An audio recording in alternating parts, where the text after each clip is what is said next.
তো ফাইনালি সেই দিনটার আর সেই সময়টার অবসান ঘটলো, যেটা আমরা এতদিন ধরে ওয়েট করেছি, তোড়জোড় করেছি।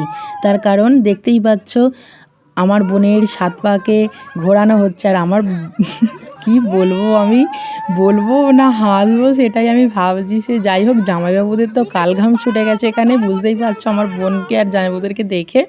সে যাই হোক, আর সব থেকে বড়ো কথা হচ্ছে আমি বেশি বকবো না, তোমাদেরকে ভিডিওটা আমি শেয়ার করছি, তোমরা দেখো আর কমেন্টে জানিও কেমন হয়েছে। আমরা অনেক অনেক মজা করেছি আমার বোনের বিয়েতে। তো ভিডিওটা শেষ অবধি দেখতে থাকো, কেমন হয়েছে জানিও। আর আমার চ্যানেলটাকে কেউ সাবস্ক্রাইব করতে ভুলো না, অনেক ধামাকা ভিডিও আসছে, সেইটা তোমাদের দেখতে হবে। তো ভিডিওটা দেখতে থাকো।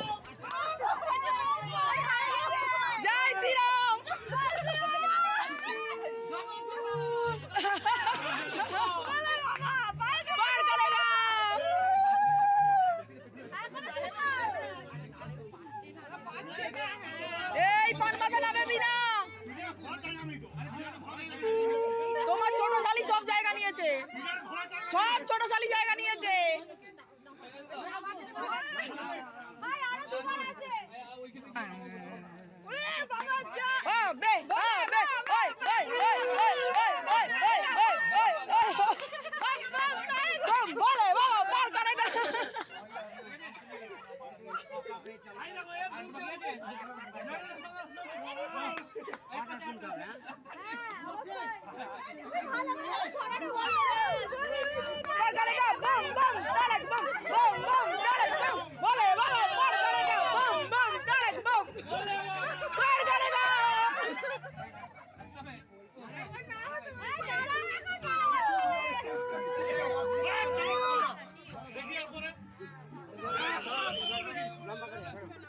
লম্বা করে ছাউনি দিতে হবে।